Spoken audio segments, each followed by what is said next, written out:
Episode 83 of the Fired Coaches podcast. We have Cabral Huff with us tonight. Cabral has been in the coaching world and men's basketball for over 25 years, Atlanta guy.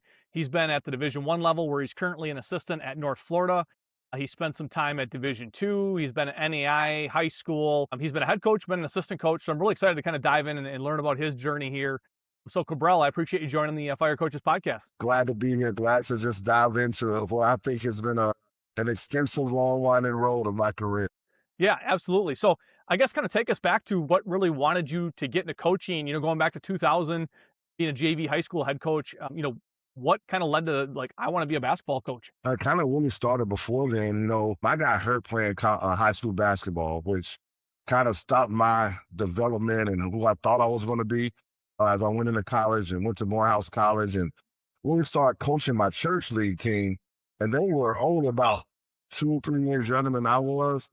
But that fire just got inside me. And I was really blessed that when I became a teacher at Booker T. Washington High School, the principal saw my background of playing and having coached a little bit and said, "Hey, you're going to be my JV coach for boys basketball." And that's really how I got started on this journey. So tell us a little bit. I was just telling you off air.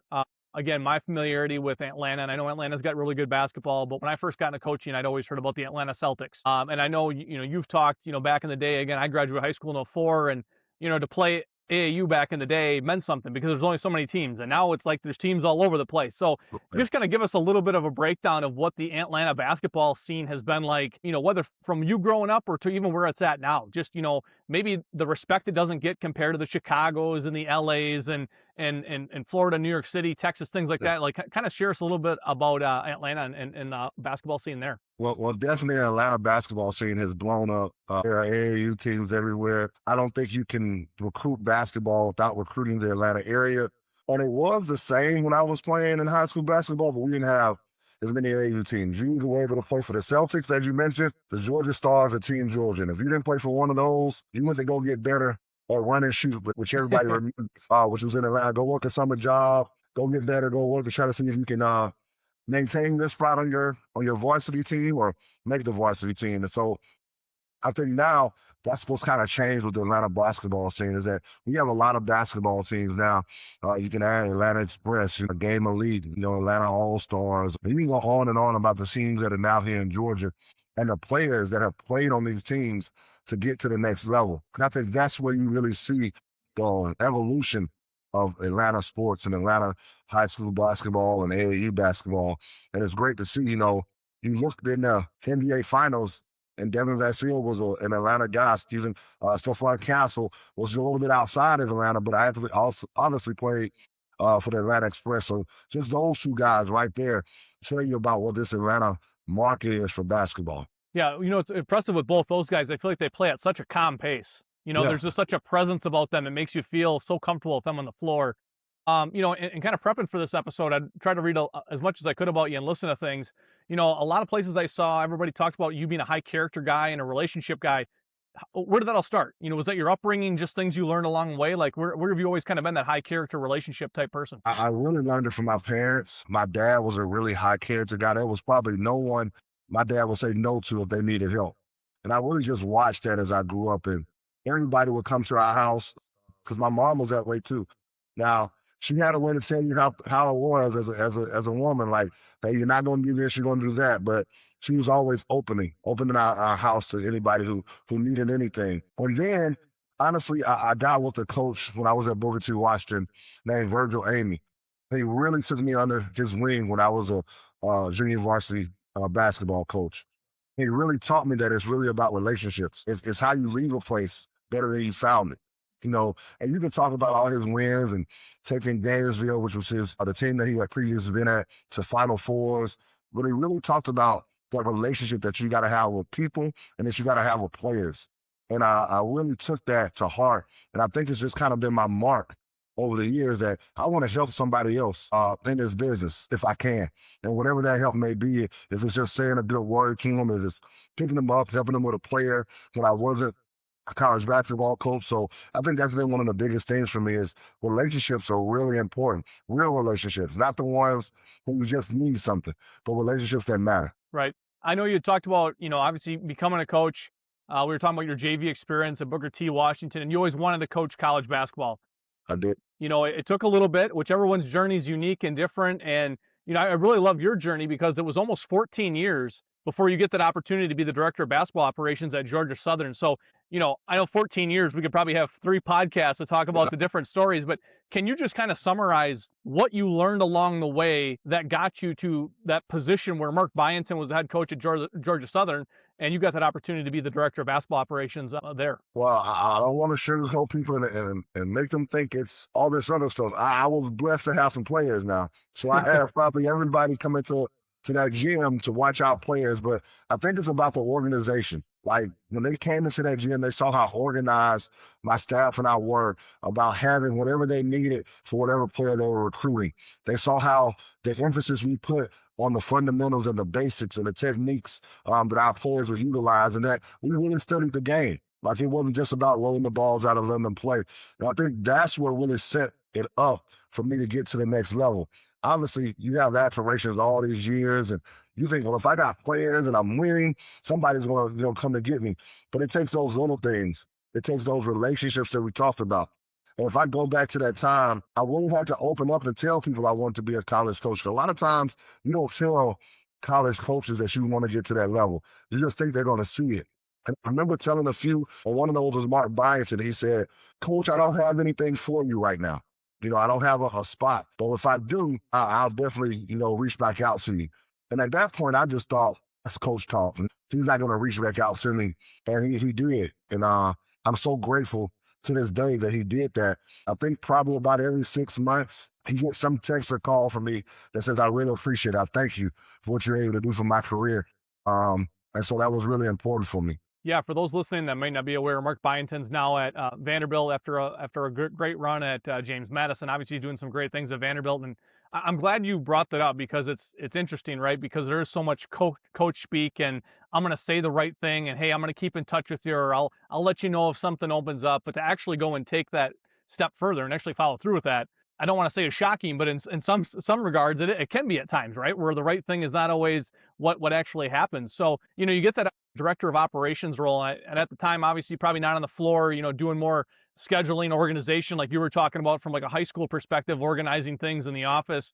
But, what was that first year like that you remember? You're on staff with Andrew Wilson and Larry Dixon and Tim Kaine and all those guys there. And you guys had a great run. I think you took second in the league and ended up playing Georgia State in the championship with, I believe, R.J. Hunter at that time, and fell short. But just talk about that first season, just being involved in college basketball. So I'm going to go back and say it was probably the worst championship game ever. We had 2 of the top scoring teams in the league. And I think the final score was 39-36. Oh, wow. Playing at 12 o'clock Eastern time, which was 11 o'clock Central, because we played in New Orleans. After playing the 8 o'clock game the night before. It was absolutely horrible to watch. I wish we could have won that game because we were the 2 best teams in the league that year. We just wish we would have gave a better product on the floor. Those 4 guys, man, I mean, you look at where we all have been and where we are now. Obviously Coach Byington's at Vanderbilt. Coach Wilson's the head coach at VMI. Coach Dixon's the head coach at Morehouse College, which is actually my alma mater. And Tim Kaine had a great run in college basketball, lastly being an assistant at LSU. And I just learned so much from those guys. But I remember walking into the door thinking I knew what college basketball was about, and really seeing the day-to-day operations, especially in my role, really opened my eyes. People look at ESPN or ESPN2 or, CBS, and they think that's college basketball, especially back in that day, wearing the suits and coaching the games. Coaching the games is just a tenth of what you have to do. Whether it's checking the classes, whether it's getting guys into school, once you're recruiting them, even the recruiting process, as a dobo, making sure everything's right. Where you practice, and even at your own gym, what time can you practice? Because you got to, at that time, Georgia Southern isn't even what Georgia Southern is now. So you got volleyball, you got women's basketball. You don't have a practice gym with it. So how are you making all this work? And that's your job as a director of basketball operations, making sure, coaches know who's out there to recruit if they don't already know, where they're going when they're out on the road. Because again, like you said, I couldn't get on the floor. Is it what a dobo is now? I had to be off the floor. So making sure guys were where they're supposed to be, those weeks the coaches were out recruiting, obviously game days, travel. Those were kind of my championship moments every time we got on the road or at home. And I was just so thankful for that moment. Coach Byington did a great job of keeping me involved. I would write notes about practice and email them to him, right after to keep my mind going. And I tell people the toughest part was taking that job, not understanding really that it was totally different than coming from being a head coach of a high school program. And I add to the fact, coming from being a head coach of a championship program, we had just come off the state championship. All those guys were coming back. I took a leap of faith, and now you got to take a step back. You're not in control of your destiny, your career. You're somebody else is in control of it. But it was a lot. I learned a lot, and I'm grateful. And I think that year is even why I'm even here today, to be truly honest with you. I was actually just going to ask you that. Do you feel like the step back and the organizational piece and just, drinking from a fire hose but doing everything, right? Because I don't think that people who maybe don't understand college basketball like you're talking about, other than just seeing it on TV, don't understand, if you want to give the mouse on the wheel analogy, or, the DOBs and the managers and all the people in the background that really are making that thing function, from, like you said, scheduling, travel, meals, everything. Like, any of that stuff falls off. I mean, it could end up losing a game because routine isn't on point. So you really feel that first year just gave you a great view of what everything was for college basketball at that point. It gave me a great view of college basketball, even put in perspective, because I did go back to high school after that to become a head coach again. But it put everything in perspective of making sure you're grateful for where you are, being grateful for the people around you, because every job is important. Whether it's the janitor who comes and cleans up your office, it does not matter, because at that time, Georgia Southern didn't have a video guy. So I'm a video guy as well. Yeah. So after the game, which was the last 5 games of the next opponent, I got to have those things ready. Again, we're on the East Coast, Louisiana, Lafayette, Monroe, Texas State, UC Arlington, which are all in that league. They're in Central Time. So I'm just sitting in the office having to wait, to get things even uploaded. Forget that it's over. It has to be uploaded. And it's not like now where it's really quick. You got to wait. You got to bind that thing to a CD, have it on coach's desk, ready to go. So those long nights, but productive nights. So I was able to see what it took to be successful. And I remember this saying Coach Byington always told us. He said, find a way. Don't give me an excuse, just find a way. And that really stuck with me in this business, that you just got to find a way. You can't have an excuse of why you can't get something done. Yeah, so the following year, you moved to Alcorn State, your first year as an assistant with Montez Robinson. You guys have a great year, I think second in the league to Texas Southern. You had some APR issues that you guys stepped into and just did a heck of a job that year. How different was that? Obviously being on the floor, finally getting on the floor, getting to coach. But, your second year in college basketball, and again, you guys have another great year where you're seeing some quality basketball from 2 different programs over 2 years. You learned a lot, because obviously you now go from being in the background to being on the floor. I was actually the recruiting coordinator and stepping into a program which hadn't won, I think, in about 15 years or 12 years, something like that.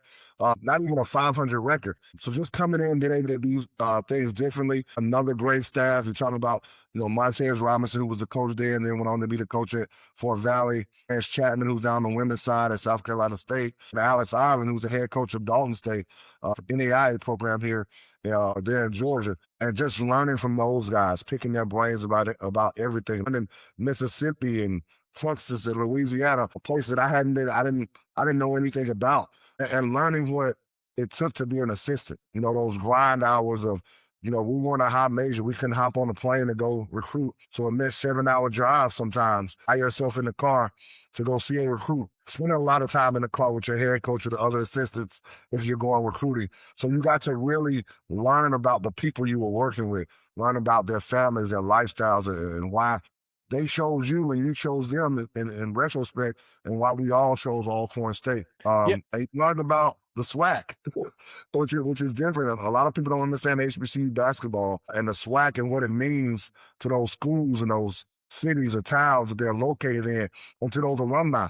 I think a lot of times those alumni in those towns and cities in that school, that fandom that they have may be a lot different than some other schools in other places. What do you mean by that? Just like it runs deeper, like because it It runs so much deeper. I can remember people coming up to us at Alcorn talking about, when Coach Dave Whitney was there, and they were, beating some top programs in the nation. They're talking about Larry Smith, who played basketball there, from an NBA player. They remember all those things, and you walk out into a gym, and yeah, it may not be Cameron Indoor, it may not be Chapel Hill, but you walk out when you play your rival, it's Jackson State and Alcorn State, and it meant everything in the world.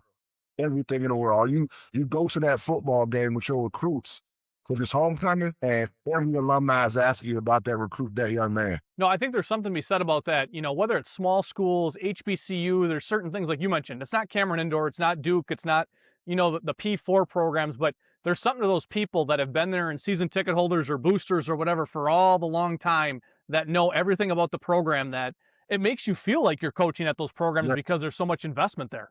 Yes, it really does. And I think that's what, if I can just take it, because I've actually been coaching at, 2 other HBCUs that, that's what makes HBCU basketball, HBCU schools different with athletics. The tradition that they have, the people who have been around for 30, 40 years who say, I remember when, I'm so glad we can get to this point, and to see that progress, even when I left Alcorn State, to see them play for the conference championship versus Texas Southern, unfortunately lost by 1 in overtime, but like that was, I felt it. Everything in my heart felt it, and I'm sure those alumni felt it as well. You go back to the Atlanta area at Duluth, you coach Adam Flagler before you come back and coach college basketball. You're head coach at Voorhees College, NAIA. I guess we can obviously finish talking about your career, but I'm interested to know, because you've been at D1, D2, NAIA, high school, is there anything different in terms of when you're a head coach and you're organizing a practice, you're prepping a season, you're coaching games? Obviously, again, basketball's basketball. I understand that, and players are players. But was there differences when you were a head coach at a high school level to an NAIA level to a D2 level? Any differences that way? There's no difference when you're on the floor other than at that time a shot clock. To be honest, everything that you're going to do is determined by, what do you want to get done? What are your standards for your program? What do you want your program to be known for? How do you want to play? Those things remain the same no matter what level that you play. Whether it's NAIA, high school, D2, probably the only other thing that changes is how do you get there? How do you get there with staff? How do you get there with resources? And so it goes back to what Coach Byington said. You got to find a way. Duluth, you have to figure out, you're in the hotbed of Atlanta, a little bit of north of Atlanta and Gwinnett, where you have your North Crossers and you have your Peachtree Ridges and other schools like that. Well, what are you going to do differently to win ball games, right? And then you get to, Voorhees, who had success at the NAIA level, but it's a smaller school coming out of COVID. I think people forget that. So what are you going to do when the resources were already, I'm not going to say not there, but they were smaller. Yeah, for sure. Limited. Well, now they were more limited coming out of COVID. And then obviously you get to Edward Waters, who was making the jump from NAIA to D2. So it just really goes back to what are your standards? How do you want to play? How you want to get there? And using the resources that you have to get there. How much of a better coach have you become over the years? And again, I think there's a real thing to this of, maybe being at schools that don't have all the resources in the world, or being an operations guy and Coach Byington's like, figure it out, don't bring me complaints, figure it out. Like, how much a better coach has that made you coming out of COVID at Voorhees, and you literally, right, resources at that time? I remember, whether people had resources or not, you didn't know where they were going to go because nobody knew what was next with that whole deal. So, how much of a better coach has that made you in just your career dealing with certain situations like that? It's made me a better coach by far. Like where I am today to where I was even at St. Francis, having the Malik Beasley's, the Kobe Simmons, the Kaiser Gates winning state championship, I am so much further along as a coach now, having known what it takes in the background area, having known, how do I get by with limited resources, not having a recruiting budget, but you've got to find players.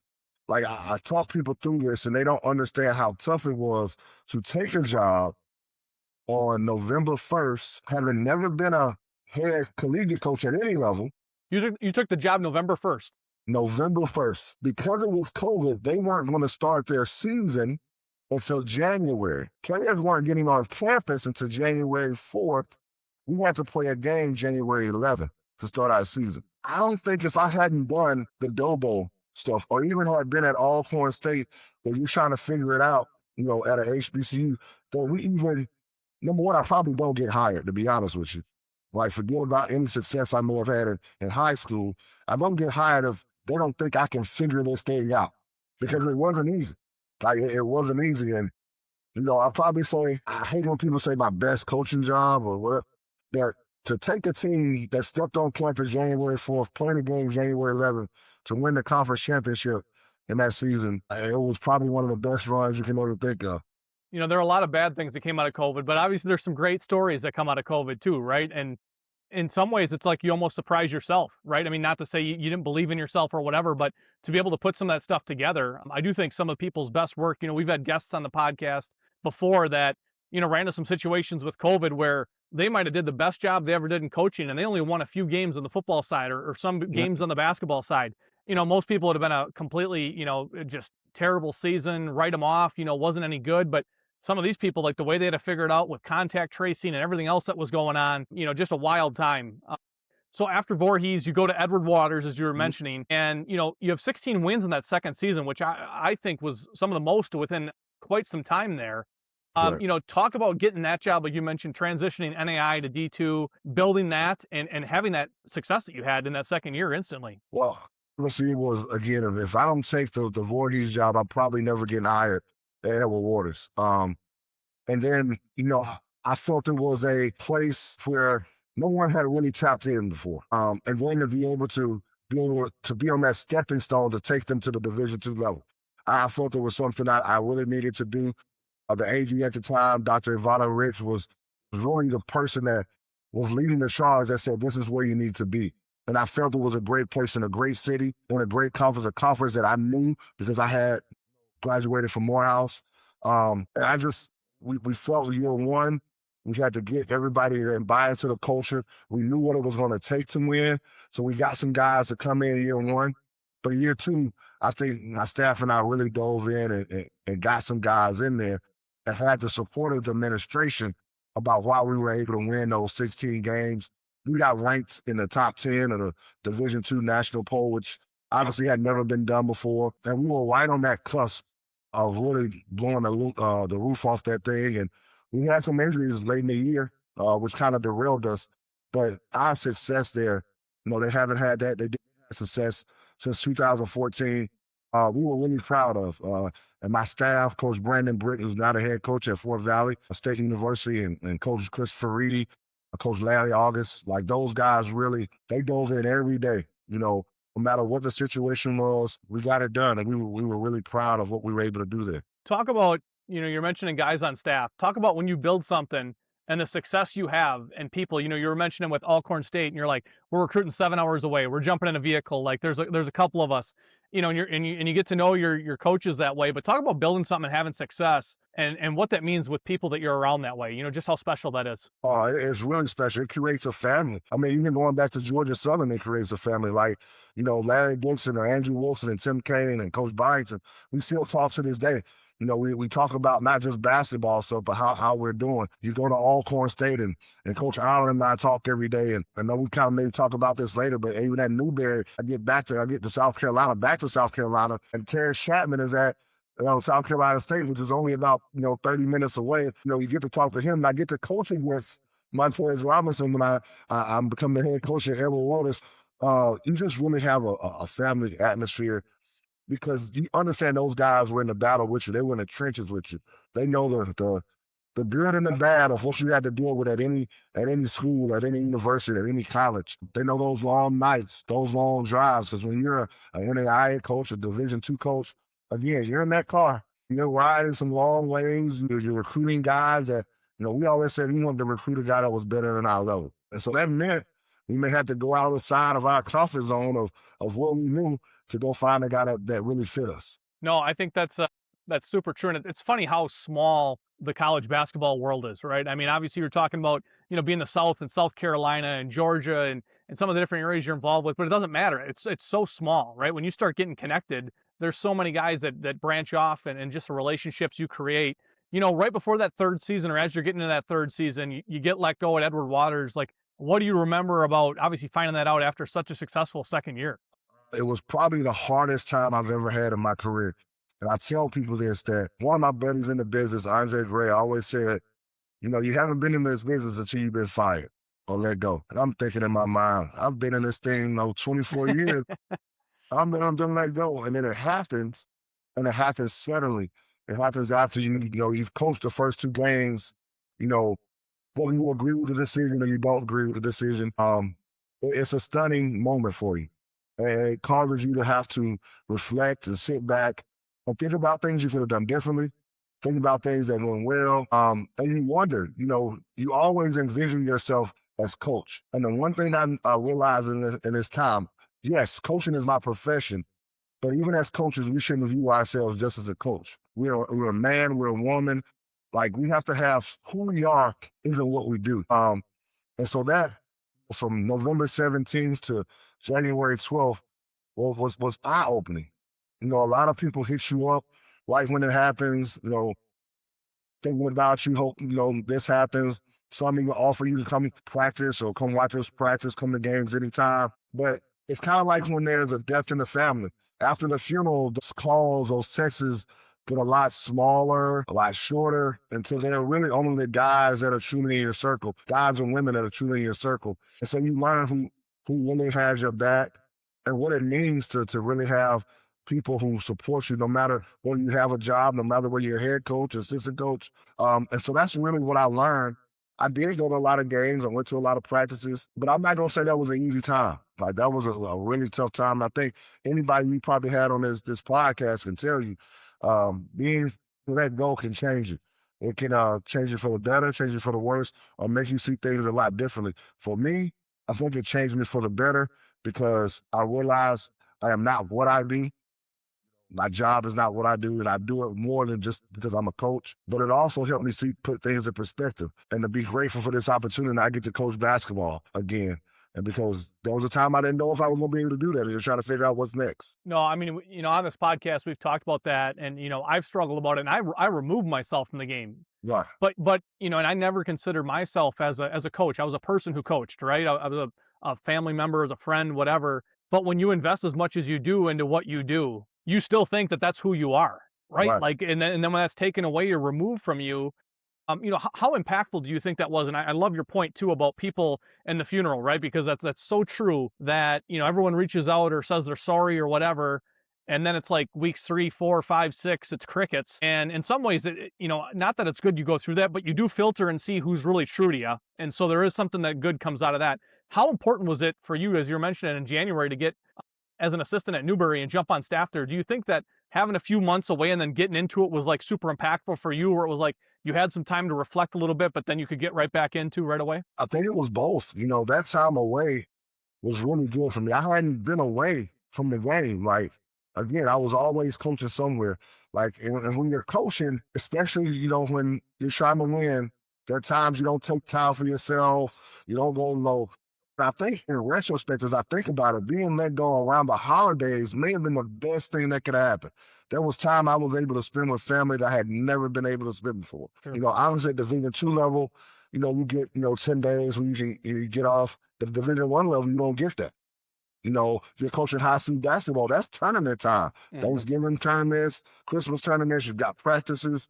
So it was a time that I was really able to get back and spend time with family that I hadn't done.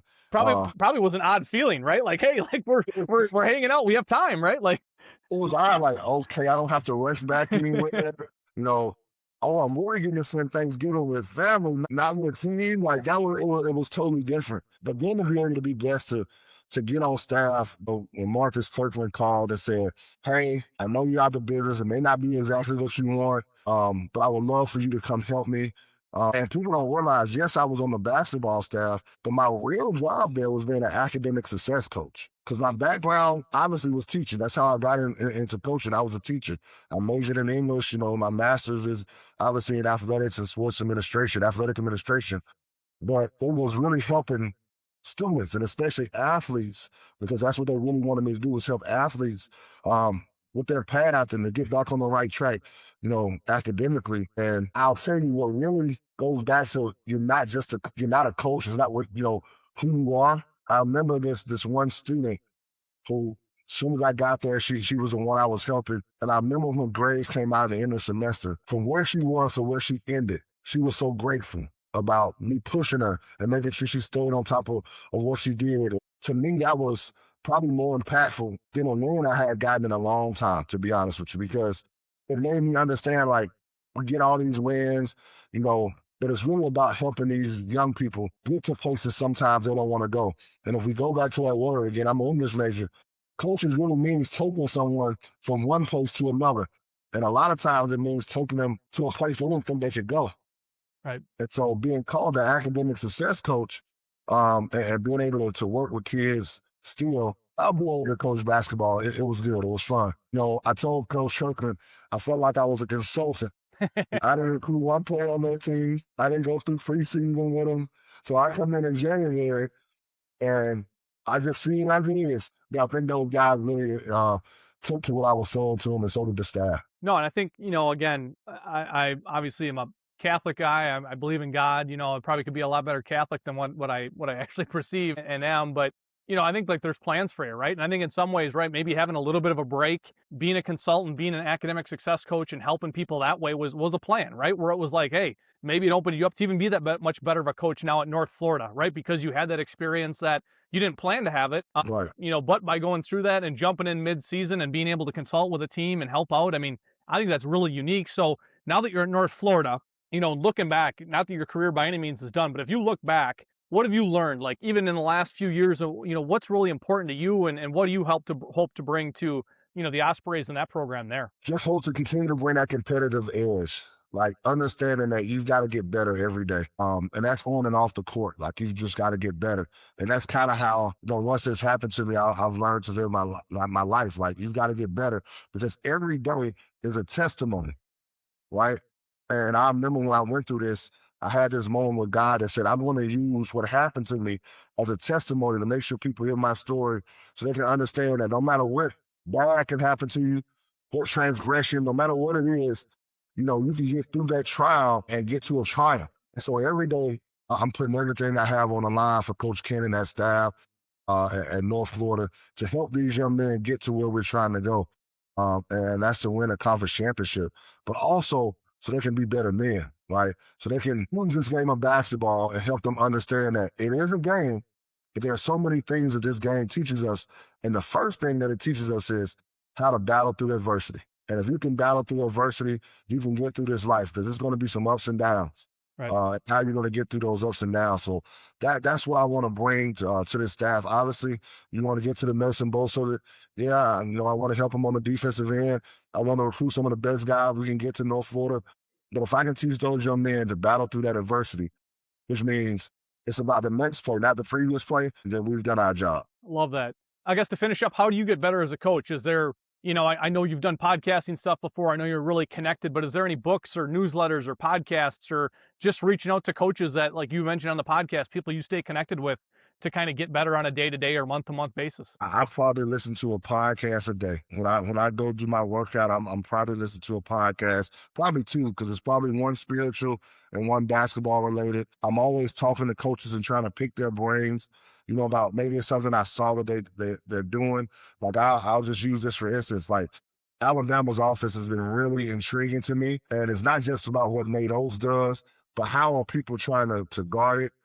So talking to people who played them last year, well, how did you guard it? What did you see? And it's not only that, not just the podcast, not just the people that you're connected with, but you have to find, I think there are different circles you have in your life. If I talk about people, and there's some circles you want to talk with that can help you spiritually. There's going to be some circles you talk to that are going to help you professionally. And some circles you talk to, you talk to them because maybe you grew up with them, they've been all life friends. But find that, if I could tell anybody, is to find that circle in each one of those paths who can push you to be a better person in each one of those areas. And if you can do that, that can really help you. And lastly, you know, John Gordon has some of the best books ever. He probably puts out one 6 months to a year. I don't know how he keeps having the ideas, right? Like those things keep me going. I think I told Coach, I said, Coach, I really want to do this book study with this new book John Gordon has with the team. So we'll see how that goes. Well, Coach Huff, Cabral, I appreciate you jumping on. It's been great to hear your story. I'm excited to kind of follow you guys at North Florida, taking 14 years to get into it and just doing it the right way and building up from the ground up from